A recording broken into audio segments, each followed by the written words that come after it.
A las 9 de la mañana del 4 de julio de 1943, el cielo sobre Renova Island parecía tranquilo.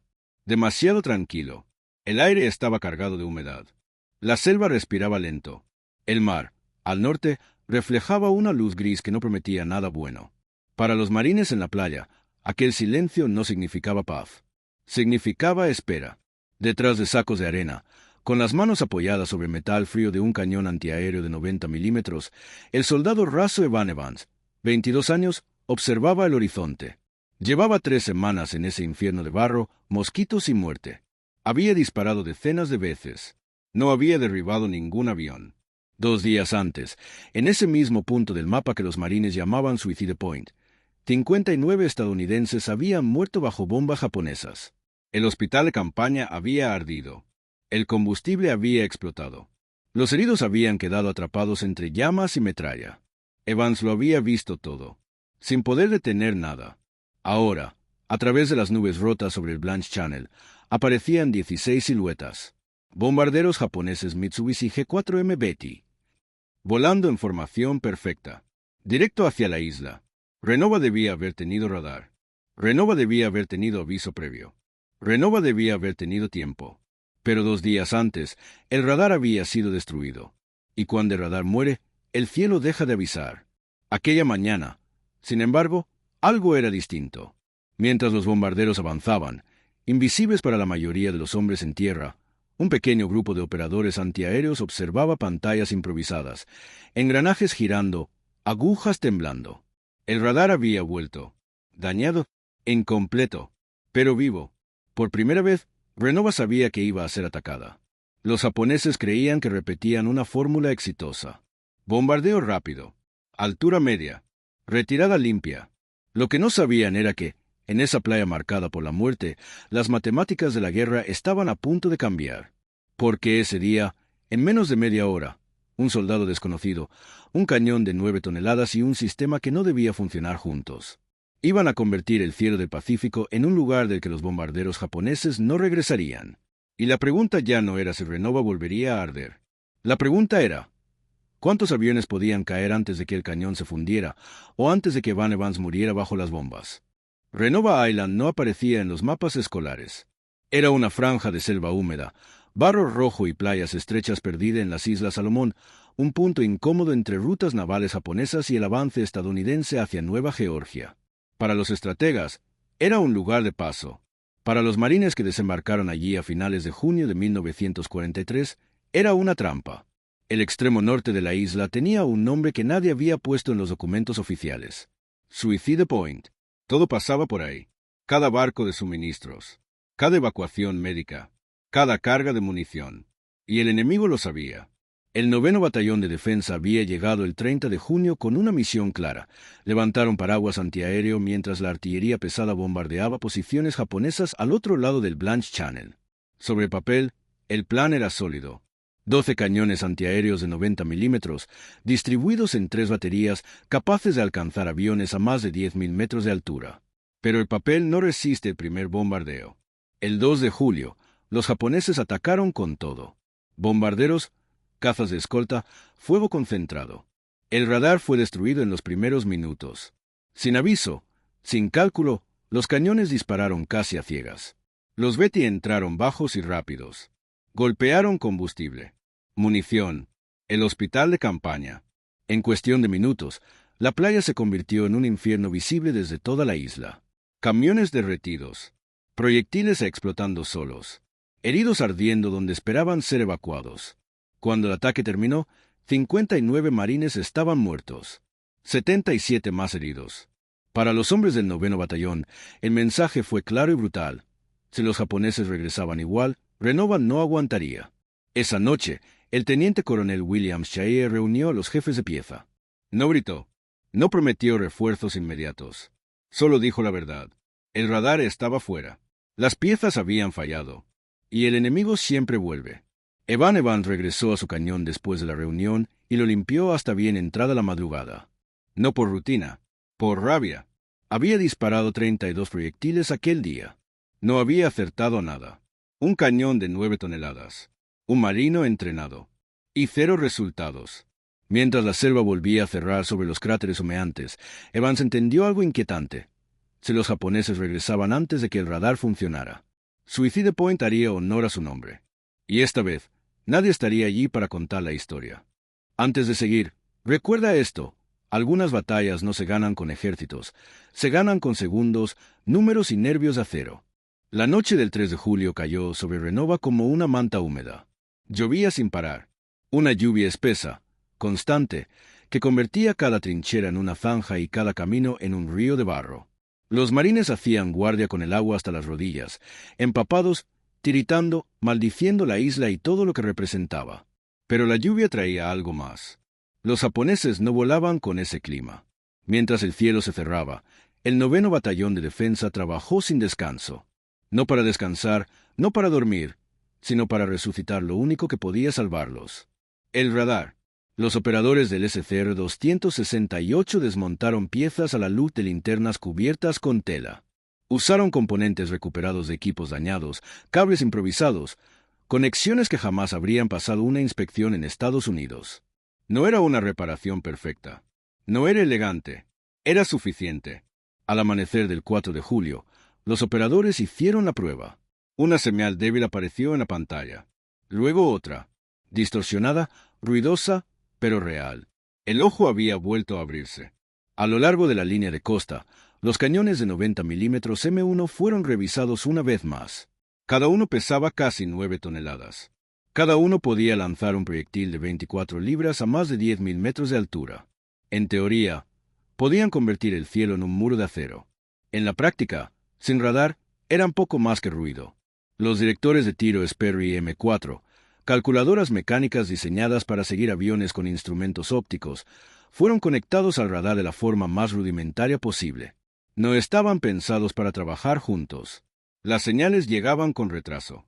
Los engranajes se forzaban. Las soluciones de tiro eran aproximadas. Demasiado aproximadas para un bombardeo preciso. Pero ya no estaban ciegos. Evan Evans revisó su puesta en batería C, cañón 3, munición lista, espoletas variables, el equipo completo, cargador, apuntador, ajustador de espoleta. Cada hombre sabía su función al milímetro. No hablaban del ataque del día 2. No hablaban de los muertos. No hablaban del hospital quemado. Hablar de eso no ayudaba a cargar un proyectil más rápido. A las 8:45, el operador de radar levantó la voz. Contacto. Formación grande. Rumbo 320 grados. Distancia 120 millas. Venían desde Rabaul. Esta vez no era sorpresa.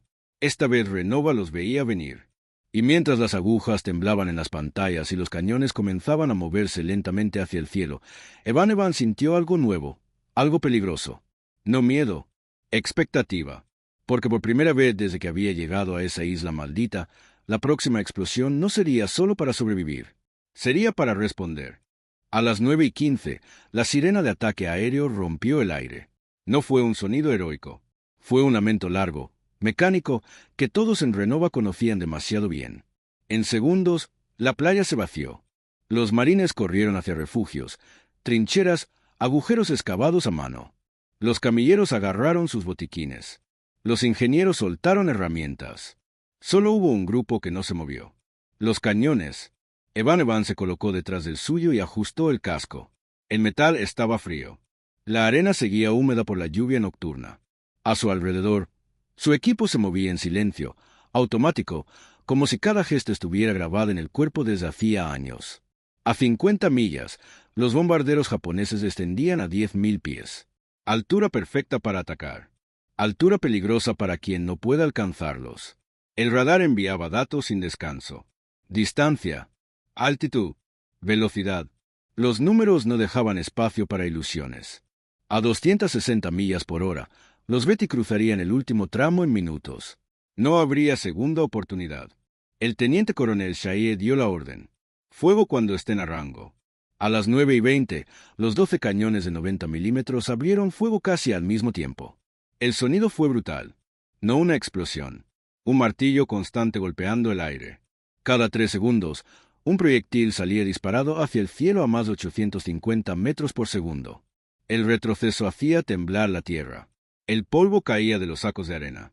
Hablar era imposible. Pensar tenía que ser rápido. Cargar, empujar, ajustar espoleta, cerrar, disparar. Evans se concentró solo en el ritmo. No miraba el cielo directamente. Miraba las órdenes del director de tiro. Ajustes pequeños, grados mínimos. Todo dependía del tiempo. Una espoleta mal ajustada por un segundo significaba que el proyectil explotaría medio kilómetro demasiado alto o demasiado bajo. A 20 millas, las primeras explosiones aparecieron en el cielo. Nubes negras. Demasiado lejos. Los japoneses mantuvieron el rumbo. No se alteraron. Habían volado a través de fuego antiaéreo durante más de un año. Sabían que la mayoría de los disparos no acertaban. A 15 millas, Evans vio las siluetas sin binoculares. Cruces oscuras contra el cielo claro de la mañana. Los bombarderos seguían en formación cerrada, seguros, disciplinados. Hasta que algo cambió. El radar dejó de fluctuar. La señal se volvió limpia. Estable. El director de tiro de la batería se comenzó a moverse con una precisión que no había mostrado antes. Ajustes finos. Correcciones rápidas. Como si, por primera vez, la máquina entendiera lo que estaba viendo. Evans disparó. El proyectil subió. 18 segundos de silencio. Entonces, una explosión justo delante del bombardero líder. No lo suficiente para derribarlo, sino lo suficiente para llamar su atención. Evans disparó otra vez. Esta vez, el cielo no falló. La explosión envolvió el ala derecha del Betty. Fragmentos de metal atravesaron el motor. El humo negro brotó al instante. El bombardero intentó mantener la formación, pero la física no negocia. El avión se separó del grupo, perdiendo altura lentamente. En tierra, nadie gritó. Nadie celebró, porque todos entendieron lo mismo al mismo tiempo. El sistema estaba funcionando. Y si había funcionado una vez, podía volver a hacerlo. El cielo, por primera vez desde que empezó la campaña, había cometido un error. Y Evan Evans estaba listo para aprovecharlo. El primer bombardero cayó al mar sin un solo grito desde tierra. Solo una estela de humo negro, una pérdida de altitud imposible de corregir y, finalmente, un impacto sordo contra el agua a 4 millas de la costa. El océano lo tragó en segundos. Eso fue lo que quebró el hechizo. Hasta ese momento, los bombarderos japoneses habían volado con la seguridad de quien cree que el cielo le pertenece. Formación cerrada. Rumbo estable. Bombarderos diseñados para resistir daños moderados y seguir adelante. Pero ahora sabían algo nuevo. Renova no estaba disparando al azar. Renova estaba apuntando. Los pilotos japoneses comenzaron a reaccionar tarde y mal. La formación se cerró aún más, una decisión instintiva y equivocada. Volar juntos significaba protección contra cazas, pero contra fuego antiaéreo preciso significaba una cosa, más blancos en el mismo punto del cielo. Evans no pensó en eso. No tuvo tiempo. El director de tiro giró bruscamente. Nuevos datos. Nuevo ángulo. Nuevo cálculo. Fuego. El segundo proyectil explotó dentro de la formación. No fue una explosión espectacular. Fue quirúrgica. Fragmentos de acero atravesaron 2 fuselajes. Un Betty perdió el timón de cola. Otro comenzó a expulsar combustible por el ala izquierda. En cuestión de segundos, el cielo pasó de orden a confusión. Uno de los bombarderos entró en barrena inmediatamente. Otro trató de mantenerse nivelado, pero empezó a quedarse atrás. Evans sintió algo extraño en el pecho. No era euforia, era comprensión. Cada disparo no era una esperanza, era una ecuación. Altura, velocidad, tiempo, metal. A 8 millas, los bombarderos abrieron las compuertas de bombas. Demasiado pronto, el miedo había adelantado la maniobra. Bombas de 500 y 1000 libras cayeron al océano en largas filas, levantando columnas de agua lejos de la isla. Ninguna cayó sobre Renova. Los japoneses ya no atacaban. Intentaban escapar. Pero huir también tiene matemáticas. Cargar bombas consume combustible. Maniobrar cuesta velocidad. Ganar altura te vuelve predecible. Evans ajustó el ángulo. Disparó. La explosión ocurrió debajo de un bombardero que intentaba trepar. La onda de choque golpeó el vientre del avión como un martillo invisible. El morro cayó. El piloto luchó con los controles. Perdió. El Betty se inclinó hacia adelante, aceleró en picado y desapareció tras la línea de árboles de Nueva Georgia. El impacto no se vio. El silencio lo confirmó todo. 4 bombarderos destruidos en minutos. La formación japonesa ya no existía. Solo aviones aislados, cada uno volando por su cuenta, cada piloto intentando sobrevivir. Y entonces ocurrió algo que nadie en Renova había visto antes. Los cazas de escolta japoneses se fueron. Los Zeros rompieron contacto y giraron hacia el norte. No iban a enfrentarse a cañones que no podían ver, proyectiles que no podían esquivar. Los bombarderos estaban solos. Evans oyó a alguien gritar detrás de él, pero no entendió las palabras. El estruendo lo llenaba todo. El cañón estaba caliente. Demasiado caliente. El metal vibraba con cada disparo. Pero el sistema seguía funcionando. Y mientras funcionara, el cielo seguiría cayendo. La pregunta ya no era si Renova sobreviviría. La pregunta era cuántos bombarderos más no lo harían. A las 9:25, el combate dejó de ser una defensa y se convirtió en una cacería. Los bombarderos japoneses ya no tenían formación, ni coordinación, ni un objetivo claro.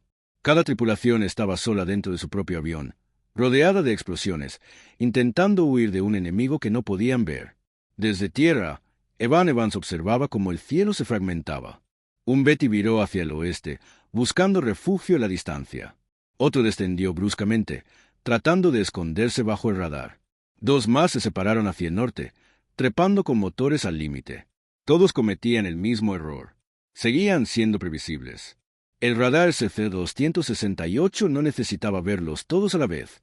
Solo necesitaba uno. Una señal limpia. Un eco constante. Y cuando lo tenía, el director de tiro hacía el resto. «Contacto firme», gritó el operador. El cañón de la batería se giró. Evans ajustó el ángulo. Disparó. El proyectil explotó detrás del bombardero que huía hacia el oeste. Demasiado lejos para destruirlo, pero lo suficientemente cerca como para sacudirlo violentamente. El piloto corrigió instintivamente, girando justo cuando no debía. El siguiente disparo lo alcanzó de lleno. El ala izquierda se desprendió como si hubiera sido arrancada a mano.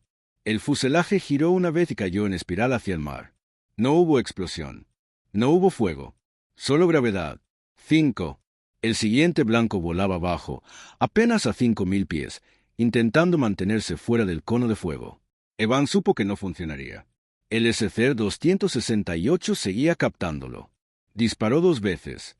El segundo proyectil estalló directamente bajo el vientre del Betty. La onda de choque atravesó la estructura ligera del avión japonés, diseñada para ahorrar peso, no para resistir golpes.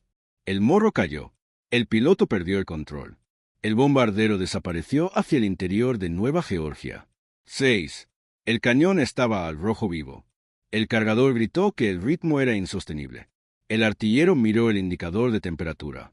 Evans no respondió. No porque no escuchara, sino porque sabía que ese momento no volvería. Los bombarderos restantes estaban escapando. Cada segundo contaba. Un Betty apareció en el visor, volando en línea recta hacia el noroeste. Altura 7.000 pies, velocidad máxima. Estaba huyendo con todo lo que tenía. Evans disparó 3 veces seguidas.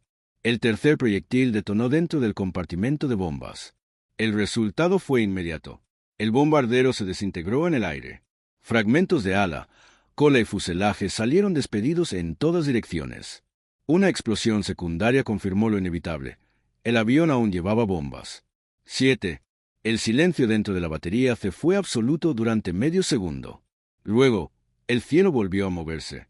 Otro bombardero apareció en pantalla, esta vez más alto, 11.000 pies, tratando de escapar por altitud. Evans elevó el cañón al límite. Disparó. 18 segundos después, el proyectil explotó justo frente a la cabina. El Betty se inclinó hacia un lado, perdió estabilidad y cayó como una hoja muerta, sin fuego, sin control, sin esperanza. 8. A las 9:28 ya no quedaba ningún ataque japonés. Solo restos, humo en el cielo, aceite flotando en el mar. Silencio donde minutos antes había muerte. Evans dio un paso atrás y apoyó la espalda contra los sacos de arena. Sus manos temblaban, no de miedo, de agotamiento puro. El cañón seguía apuntando al cielo vacío, porque nadie allí sabía aún si esto había terminado. Solo sabían una cosa. Suicide Point ya no pertenecía a los japoneses. A las 9:32 llegó la orden de alto el fuego. No con un grito, no con dramatismo, solo una voz seca por radio que sonó casi fuera de lugar después de 27 minutos de violencia continua. Cese el fuego. Mantener vigilancia. Los cañones callaron uno por uno. El silencio que siguió fue más perturbador que el combate. A Evans le zumbaban los oídos. Durante unos segundos no supo si el mundo realmente había quedado en calma o si simplemente se había quedado sordo. Se quitó el casco. El sudor le corría por la cara. Sus manos seguían temblando. El cañón frente a él estaba vivo. El metal ondulaba con el calor. El aire a su alrededor vibraba como sobre una carretera en pleno verano. Nadie se atrevía a tocarlo. El jefe de pieza miró el registro. 53 disparos, solo de esta pieza. 53 proyectiles de 24 libras lanzados al cielo. 53 cálculos donde el error no estaba permitido. A lo largo de Renova, los otros 11 cañones hacían inventario. Cajas vacías, cáscaras calientes amontonadas, gargantas secas, brazos agarrotados. El recuento empezó despacio. Un bombardero al noroeste, confirmación visual. Otro más allá del canal, humo y restos flotando. Un tercero estrellado en Nueva Georgia. Las radios comenzaron a cruzarse. Cada batería reportaba lo mismo. Uno confirmado. Dos más. Aquí también impacto. El teniente coronel Shaye caminó por la línea de cañones sin decir nada. Escuchaba. Sumaba mentalmente. No interrumpía. A las 10:30, la cifra ya no podía ignorarse. 12 bombarderos japoneses destruidos. 12, de 16. 4 habían escapado, dañados, perdiendo combustible, volando lejos del objetivo que nunca alcanzaron. Y lo más importante, ninguna bomba había caído sobre Renova. Ni una, ni sobre la playa, ni sobre los depósitos, ni sobre el hospital. El lugar que 2 días antes había sido un infierno seguía intacto. Los marines empezaron a salir de los refugios. Algunos miraban al cielo en silencio. Otros al mar, donde manchas oscuras de combustible se extendían como cicatrices. Nadie celebró. No hubo gritos. No hubo vítores. Porque todos entendían lo mismo. Aquello no había sido una victoria común. Había sido una demostración. Evans se sentó en la arena, apoyado contra los sacos de arena. Cerró los ojos por un segundo. Al abrirlos, vio trozos de metal arrastrados por las olas. Una pieza de ala. Un fragmento de fuselaje con pintura japonesa todavía visible. Dentro de esos aviones había hombres. Pensó en eso. No como enemigos, como tripulaciones que habían despegado esa mañana creyendo que regresarían. La guerra no había terminado, pero algo acababa de cambiar. Renova ya no era un punto débil. Era una advertencia. Y el cielo del Pacífico había aprendido a temer a los cañones. Mientras en Renova los marines limpiaban sus armas y trataban de recuperar el aliento, a cientos de kilómetros de allí comenzaba otra batalla. La batalla del papel. A las 4 horas del 4 de julio, el primer mensaje salió de la isla rumbo al cuartel general del área del Pacífico Sur. Era breve, casi incrédulo incluso para quien lo escribió. Ataque aéreo repelido. 12 bombarderos enemigos destruidos. 0 impactos en la isla. 0 bajas propias. En Noumea, en Pearl Harbor, en oficinas con ventiladores girando lentamente sobre escritorios de madera, los oficiales leyeron el informe 2 veces. 12 bombarderos. En una sola acción, desde tierra, con solo artillería antiaérea, pidieron confirmación inmediata. Renova respondió con datos fríos, horas exactas, número de proyectiles disparados, registros de radar, testimonios visuales, restos recuperados en el agua. No había exageración. No había propaganda. Solo matemática. 88 proyectiles disparados. 12 bombarderos destruidos. Una tasa de efectividad cercana al 14%. Para la mayoría de las unidades antiaéreas del mundo, un 2% ya era considerado aceptable. Lo ocurrido en Renova no encajaba en ningún manual. Esa misma noche, mientras Evans y su equipo intentaban dormir sobre sacos húmedos y arena caliente, oficiales técnicos comenzaron a redactar preguntas urgentes. ¿Cómo integraron el SC-268 con el director Sperry M4? ¿Qué ajustes manuales realizaron? ¿Cómo compensaron el retardo del cálculo mecánico? ¿Quién tomó las decisiones finales de disparo? El informe de la 9ª Defensa no hablaba de héroes. Hablaba de procedimientos. Explicaba cómo los operadores de radar habían aprendido a interpretar la señal, no solo a leerla. Cómo los artilleros habían disparado ligeramente adelantados al cálculo del computador. Cómo habían aceptado que la máquina no era perfecta y la habían corregido con experiencia humana. Era doctrina naciendo en tiempo real. Mientras tanto, en Rabaul, el ambiente era muy distinto. Los 4 bombarderos que regresaron lo hicieron dañados, con tripulaciones en shock. Los informes que entregaron a sus superiores fueron inquietantes. Fuego antiaéreo preciso. Explosiones a nivel exacto. Correcciones instantáneas. Radar funcional incluso con nubes. Una frase se repitió en varios testimonios. No volaban a ciegas. Para el mando japonés, aquello era una mala noticia. Muy mala. Si Renova podía hacer eso, otras islas podrían hacerlo también. Los cálculos japoneses empezaron a cambiar esa misma noche. No en semanas, no en meses. Esa noche. Y mientras los estrategas trazaban nuevas rutas y alturas imposibles, en la playa de Renova, Evan Evans miraba su cañón aún manchado de pólvora sin saberlo. Había ayudado a reescribir las reglas del cielo. La respuesta japonesa llegó rápido. Demasiado rápido para ser casual. La noche del 5 de julio, apenas 24 horas después de la masacre aérea, 6 bombarderos despegaron de Rabaul con rumbo a Renova. No era una fuerza de ataque. Era una prueba. No volaron de día. No bajaron de altitud. No se acercaron en formación cerrada. Subieron a 20.000 pies, entraron en la oscuridad y soltaron sus bombas desde tan alto que ni siquiera vieron la isla. Las bombas cayeron lejos. Muy lejos. Renova disparó igual. 37 proyectiles iluminaron la noche. 2 bombarderos fueron alcanzados. Los otros 4 giraron antes siquiera de llegar al objetivo. El mensaje era claro. Los japoneses habían entendido la lección, pero no tenían una solución. Durante los días siguientes lo intentaron otra vez. El 6 de julio, 4 aviones. El 7 de julio, otros 4. Siempre de noche. Siempre desde gran altitud. Siempre fallando.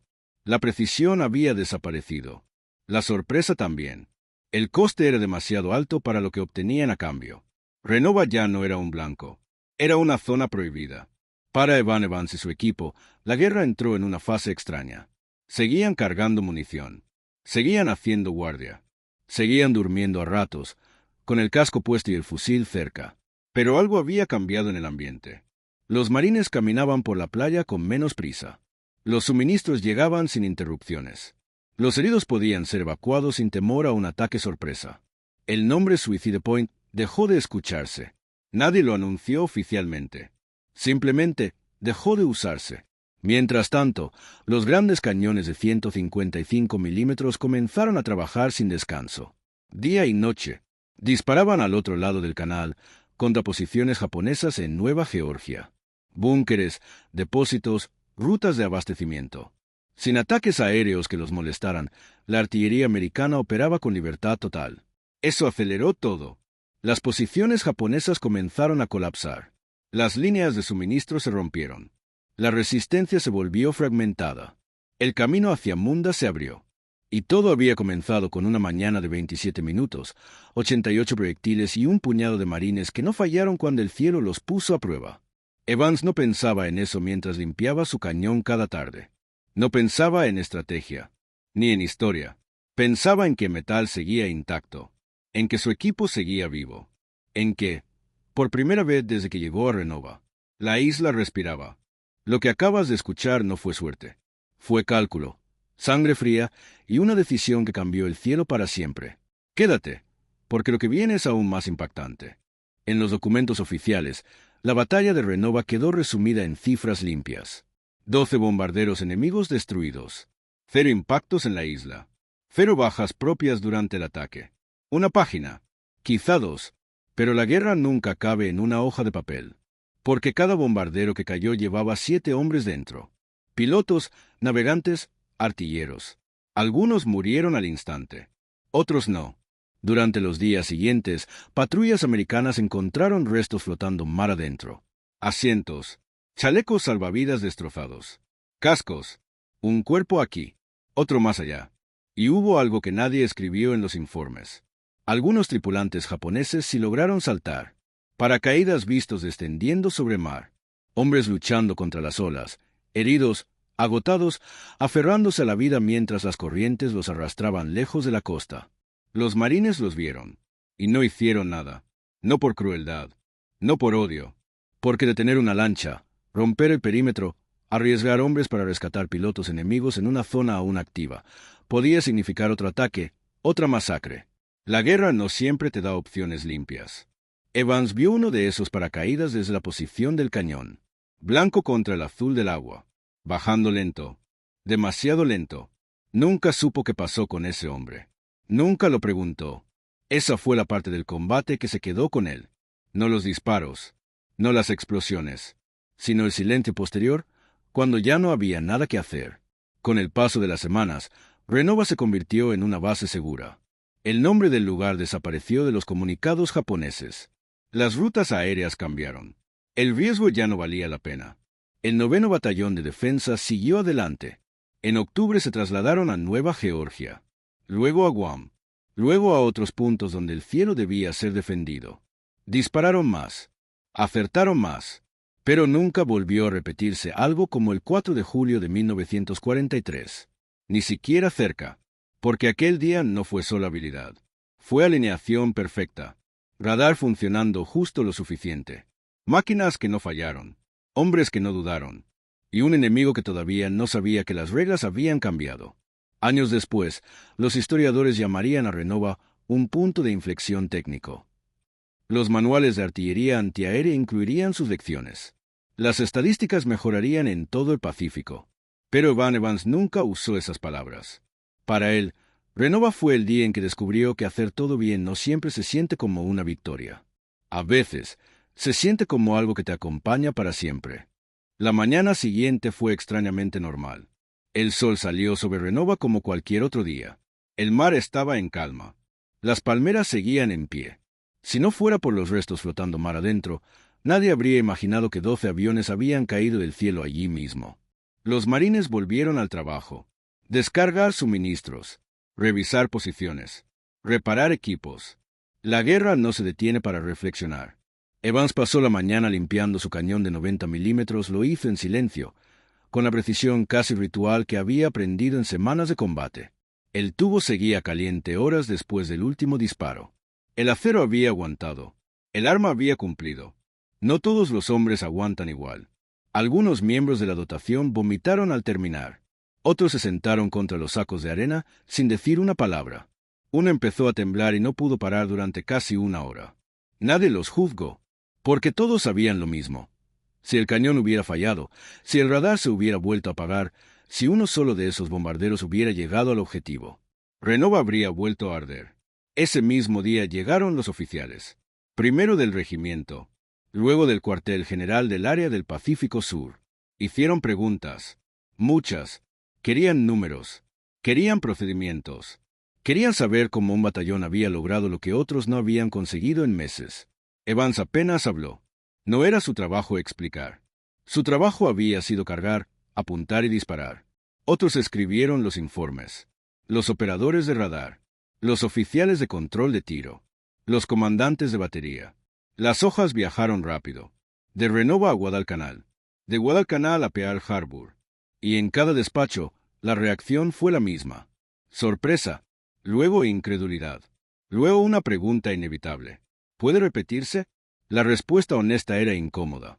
Sí, pero solo si todo volvía a alinearse. Porque Renova no fue magia. Fue precisión bajo presión extrema.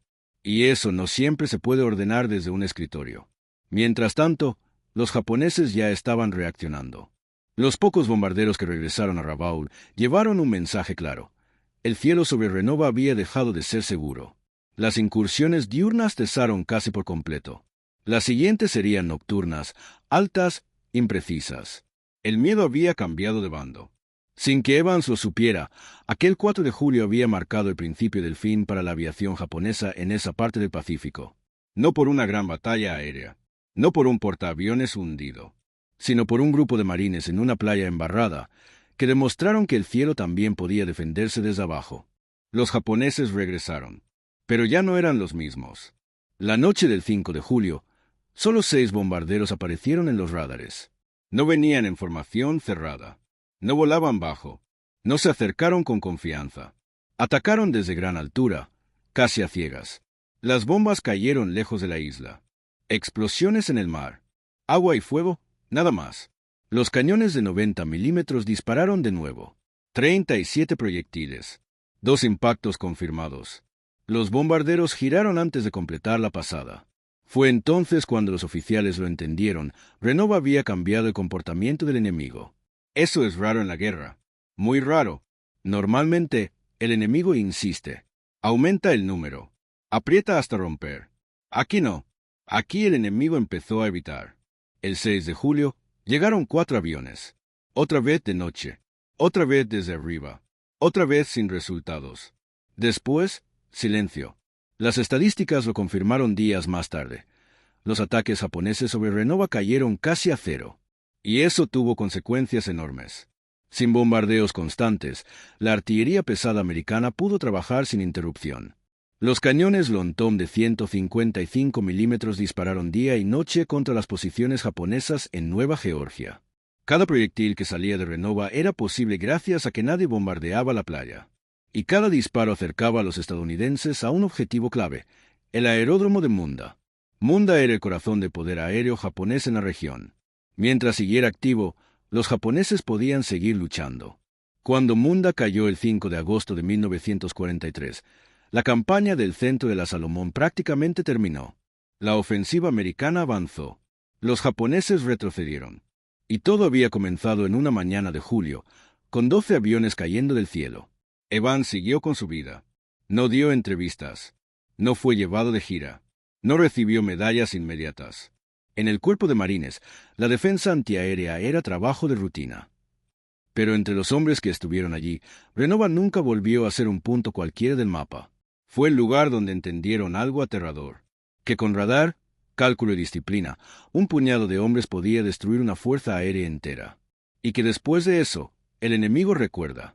En la siguiente parte veremos qué pasó con Evans después de Renova, y porque aquella victoria no terminó la guerra para él, sino que apenas la estaba redefiniendo. Cuando los bombarderos dejaron de venir, Renova no se convirtió en un lugar seguro. Solo se volvió extraño. El ruido constante había desaparecido. Ya no había sirenas. Ya no había explosiones al amanecer. Solo el zumbido de los insectos y el golpe del oleaje contra la playa. Pero nadie bajó la guardia. Evans seguía despertándose antes del amanecer, convencido de que había oído motores. Caminaba hasta su cañón, lo tocaba con la mano, como si necesitara comprobar que seguía allí. El metal aún conservaba cicatrices invisibles, calor, vibración, castigo. El 9º Defense Battalion no fue retirado. Fue desplazado. En octubre de 1943, cruzaron a Nueva Georgia para proteger el aeródromo de Munda, ahora en manos estadounidenses. Los cañones volvieron a levantarse. Los radares se desplegaron otra vez. Pero el enemigo ya no atacaba igual. Los japoneses aparecían en pequeños grupos, de noche, desde gran altura. Bombas lanzadas al azar. Ataques simbólicos. El cielo del Pacífico había dejado de pertenecerles. Durante meses, la guerra para Evans fue una espera tensa. Ocasionales alarmas. Ráfagas breves. Algún avión derribado aquí, otro allá. Nada como Renova. Y, aún así, algo dentro de él había cambiado para siempre. Había aprendido que la guerra no siempre se decide por valentía. A veces se decide por cálculo, por segundos, por grados de elevación, por un fusible girado medio punto más allá. A finales de 1943 llegó la promoción. Cabo. No hubo ceremonia. No hubo discursos. Solo una raya más en la manga. Después vendría Guam. Otra isla. Otro desembarco. Otra jungla. Y otro enemigo, distinto, invisible, la enfermedad. El dengue derribó a más hombres que los aviones japoneses. Evans pasó semanas con fiebre, temblando en una camilla, demasiado débil para levantar un fusil, mucho menos un proyectil de 24 libras. Cuando volvió a su unidad, la batalla ya había terminado. El enemigo había huido a las cuevas del norte. Algunos nunca saldrían de allí. La guerra seguía avanzando hacia el oeste, cada vez más lejos de Renova. Pero para Evans, Renova nunca quedó atrás, porque ahí fue donde entendió que sobrevivir no siempre se siente como una victoria. A veces se siente como una carga. Y esa carga iba a acompañarlo mucho después de que los cañones se quedaran en silencio. Dime cuando quieras, y lo terminamos. Cuando la guerra terminó, nadie le pidió a Evans que explicara cómo se sentía. Los informes decían lo suficiente. Fechas, coordenadas, número de aviones derribados, munición gastada. Eso era lo que importaba en los archivos. El 9º Defense Battalion regresó a Estados Unidos en 1946. Desfilaron. Recibieron apretones de manos. Luego se disolvieron. Cada hombre volvió a su estado, a su ciudad, a una vida que había seguido sin ellos. Evans regresó a Richmond, Indiana. Las calles eran las mismas. Las casas, iguales. La gente hablaba de béisbol, de trabajo, de precios. Nadie hablaba de Renova. Trabajó como mecánico. Se casó. Tuvo hijos. Y durante décadas, cuando alguien le preguntaba por la guerra, respondía con frases cortas. Estuve en el Pacífico. Defensa antiaérea. Sobreviví. Nunca mencionaba los aviones cayendo al mar. Nunca hablaba del momento exacto en que una silueta negra se desintegraba en el cielo. Nunca decía cuántos hombres había dentro, porque la cifra era imposible de procesar. Más de 100. No enemigos abstractos. Hombres reales, con nombres que nunca conocería. Eso no se celebraba en el Día de la Independencia. Durante 50 años, Renova fue solo un recuerdo privado. Un lugar que existía únicamente cuando cerraba los ojos. Hasta que un día, en 1993, llegó una carta. Un archivista había encontrado una fotografía. 3 jóvenes marines, cubiertos de polvo, posando junto a un cañón enorme. Uno de ellos era él. Evans se quedó mirando la imagen durante mucho tiempo. No por orgullo, por sorpresa. No sabía que alguien había guardado aquella mañana. No sabía que alguien había considerado importante aquel momento. Por primera vez, entendió algo distinto. Que lo que hicieron no había sido olvidado. Solo había estado esperando a que alguien volviera a mirar. Y al hacerlo, Evans comprendió que su historia no era solo suya. Era parte de algo más grande. Una lección silenciosa de la guerra moderna. Que la victoria puede llegar sin gloria, sin música, sin héroes celebrados. Solo con hombres cansados, haciendo su trabajo con una precisión que cambia la historia. Cuando quieras, seguimos. Evan Evans murió en 2004. Tenía 83 años. No hubo salvas de artillería. No hubo aviones sobrevolando el cementerio. Solo familia, silencio y una lápida sencilla. Nada en ella mencionaba Renova. Nada decía 12 bombarderos. Nada explicaba por qué, durante 27 minutos de un 4 de julio perdido en el Pacífico, el cielo se convirtió en un campo de batalla matemático. Pero la historia no necesita mármol para existir. Sigue viva en los informes técnicos que cambiaron la doctrina antiaérea, en los manuales que enseñaron a unir radar y cañón, en cada piloto japonés que, después de Renova, dejó de volar de día, y sigue viva porque demuestra algo incómodo, que la guerra moderna no siempre se gana con cargas heroicas ni gestos grandilocuentes. A veces se gana con hombres anónimos, girando una perilla medio segundo antes, calculando un ángulo con precisión brutal, apretando el disparador sin ver el rostro del enemigo. Renova fue llamada Suicide Point porque allí morían estadounidenses. Después del 4 de julio de 1943, el nombre dejó de tener sentido. Ese día, el punto de suicidio dejó de pertenecer a los que defendían la isla y pasó a pertenecer a los que atacaban desde el cielo. El cañón ya no está. La jungla lo cubrió todo. El mar se llevó los restos. Pero el mensaje permanece. La tecnología, cuando se combina con disciplina y sangre fría, puede cambiar el curso de una guerra en minutos. Y Evan Evans, un marine de 22 años con barro hasta las rodillas, fue una de las razones por las que Pacífico empezó a inclinarse hacia un solo lado. El día que los aviones cayeron, el cielo aprendió una lección que jamás olvidó. Cuando el último informe fue archivado y el último cañón desmontado, la guerra siguió su curso sin mirar atrás. Renova quedó atrás en los mapas. Un punto pequeño, irrelevante para quien no supiera qué ocurrió allí. Pero las guerras no se miden solo en territorios conquistados. Se miden en momentos exactos donde algo cambia para siempre. El 4 de julio de 1943, durante 27 minutos, un grupo de marines demostró que el cielo ya no era invulnerable, que el bombardeo en masa podía fracasar, que la precisión podía vencer al número. No fue una gran ofensiva. No fue una batalla famosa. No tuvo generales célebres ni discursos históricos. Fue un turno de guardia. Un radar reparado a medias, un cañón llevado más allá de sus límites, y hombres que no se permitieron fallar porque sabían lo que había detrás de ellos. Hospitales, barcos, compañeros heridos. Después vinieron otras islas, otras campañas, otros nombres que llenaron titulares. Pero Renova fue el ensayo silencioso de un futuro inevitable. A partir de entonces, los ataques aéreos japoneses cambiaron. La doctrina cambió. La confianza cambió.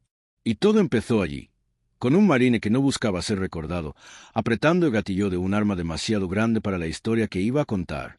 Evan Evans nunca se consideró un héroe, solo alguien que hizo su trabajo cuando no había margen de error. Y quizás esa sea la verdad más incómoda de todas, que algunas de las decisiones más importantes de una guerra no se toman en despachos, ni en mapas, ni en discursos, sino en el instante exacto en que alguien, bajo presión absoluta, decide no fallar. Aquí termina esta historia, no con una explosión, no con una victoria celebrada, sino con el silencio que queda después, cuando el cielo ya no vuelve a atacar igual. Si esta historia te dejó en silencio, suscríbete. Aquí rescatamos batallas olvidadas y a quienes cambiaron la guerra sin pedir reconocimiento.